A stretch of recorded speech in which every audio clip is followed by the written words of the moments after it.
خليني أسألك سؤال، هل الله سبحانه وتعالى لما خلقنا كلنا شكل واحد؟ الإجابة طبعا لا. كذلك الله سبحانه وتعالى لما خلقنا ما خلقناش كلنا بعقل واحد. تشريحيا تقريبا كلنا متساويين في المخ، لكن عقليا إدراكنا مختلف تماما. اللي عقلك ممكن يدركه ويفهمه ويحلله ويستوعبه، عقلي ممكن ما يتخيلش وجوده أصلا. الله سبحانه وتعالى في سورة الواقعة في الآية 75 و 76 قال بعد بسم الله الرحمن الرحيم: فلا أقسم بمواقع النجوم وإنه لقسم لو تعلمون عظيم. هل النجوم في هذه الآية مقصود بها النجوم التي في السماء؟ ولا ممكن يكون ليها تأويل آخر ما خطرش على بالك أو ما عندكش بيه علم أو دراية؟ علشان نفهم كويس تعالى ناخد نظم السياق كله. الله سبحانه وتعالى يقول بسم الله الرحمن الرحيم: فلا أقسم بمواقع النجوم وإنه لقسم لو تعلمون عظيم إنه لقرآن كريم في كتاب مكنون. السياق بيتحدث فيه المولى تبارك وتعالى عن الكتاب، عن القرآن وآياته. علشان نفهم أكتر خلينا أسألك سؤال، هل القرآن الكريم نزل على محمد صلى الله عليه وسلم جملة واحدة، نزل كله مرة واحدة على بعضه، أم نزل منجما؟ منجما يعني مفرقا آية آية. طب جت منين كلمة منجما دي؟ الفواصل الموجودة في المصحف بين الآيات يطلق عليها نجوم. فمثلا الله سبحانه وتعالى في سورة الإخلاص قال تعالى بسم الله الرحمن الرحيم: قل هو الله أحد فصلة الله الصمد فصلة لم يلد ولم يولد فصلة ولم يكن له كفوا أحد. هذه المواضع للفواصل في حد ذاتها إعجاز. علشان نفهم أكتر خد بالك، أنا مش بتكلم عن الإعجاز في نظم الآيات، ده أنا بتكلم عن مواضع الفواصل بين الآيات، حتى دي فيها إعجاز عظيم ما تتخيلوش.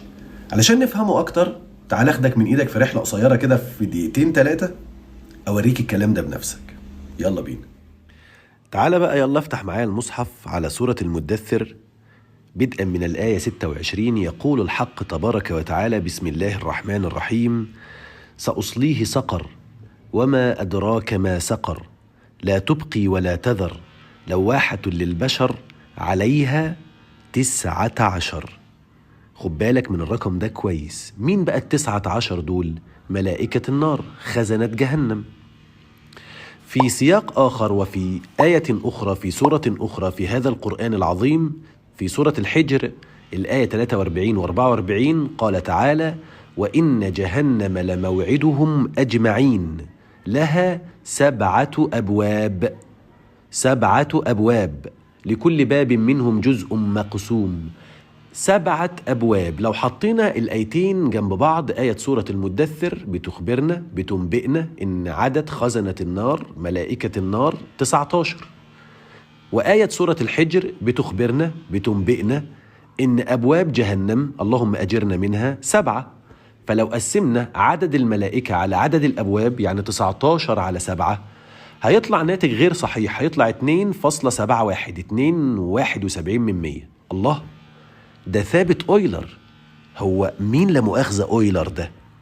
ليونارد أويلر أحد أشهر علماء الرياضيات، واللي عنده متطابقة في الرياضيات باسمه اسمها متطابقة أويلر، وبيقال أنها المتطابقة الأجمل في الرياضيات.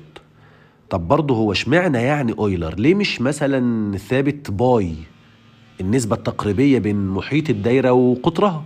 ليه مش 22 على 7؟ ليه مش 3.14%؟ اشمعنى أويلر يعني؟ أويلر، ثابت أويلر هو أحد ثوابت الضبط الكون الدقيق. الله سبحانه وتعالى لما خلق هذا الكون اللي بنعيش ونحيا فيه وضع له قوانين وضوابط تحكمه بدقة إلهية متناهية، من ضمنها هذا الثابت، زي عجلة الجاذبية الأرضية، زي ثابت الجذب العام، زي ثابت أويلر.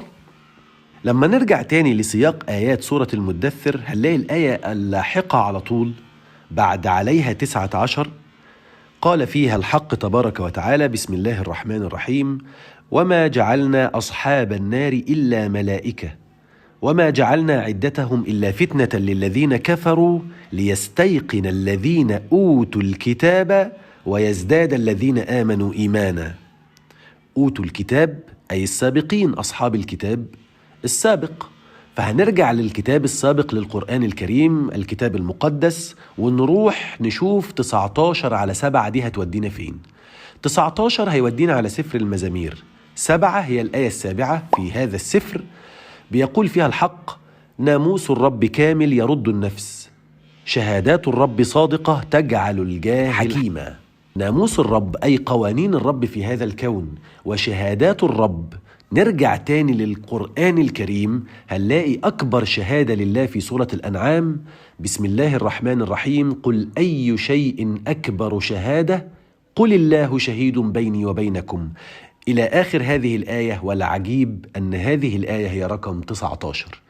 الأعجب أن الآية التالية لها بيقول فيها الحق تبارك وتعالى: الذين آتيناهم الكتاب يعرفونه كما يعرفون أبناءهم، إلى آخر هذه الآية. سبحان الله، نفس السياق، كله متربط مع بعضه، من كتاب لكتاب، من آية لآية، حتى مواضع الفواصل بين الآيات أمر معجز.